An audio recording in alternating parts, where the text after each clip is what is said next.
J'étais toujours une animal politique, comme on disait, mais je voulais jamais faire de la politique dans les institutions. Mais quand j'ai vu qu'il y a aussi chez nous pas assez de femmes, pas assez de jeunes dans les parlements, dans les postes responsables dans la politique, je me suis quand même dit, mais il faut des exemples pour que ça change et pour que nos filles, un jour, ont vraiment des exemples pour s'engager dans la politique. Et moi, je suis persuadée que si on arrive à être la moitié dans les parlements, dans les gouvernements, ça change. Et c'est pour ça que je me suis engagée dans la politique et je m'engage toujours. Et c'est clair que la crise climatique et aussi l'avenir de la génération future me tient depuis toujours au cœur. Et c'est pas comme hasard que moi je suis une parlementaire verte.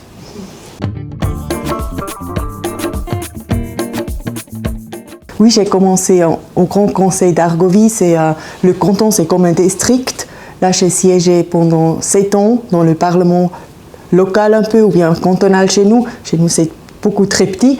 Et on a ce système de fédéralisme, donc le pouvoir s'est décentralisé.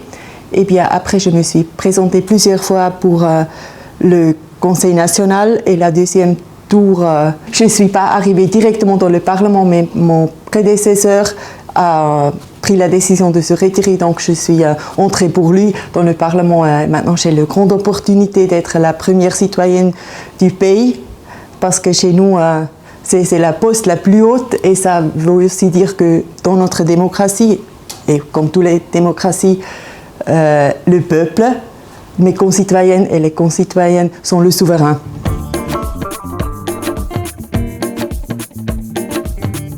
Je pense que l'éducation n'est pas seulement le mot-clé, mais c'est vraiment le clé pour l'émancipation de la jeunesse, mais aussi pour se battre contre les injustices, aussi pour se battre contre les injustices entre les sexes. Et c'est pour tous les jeunes, bien sûr, mais je pense quand même particulièrement pour les femmes.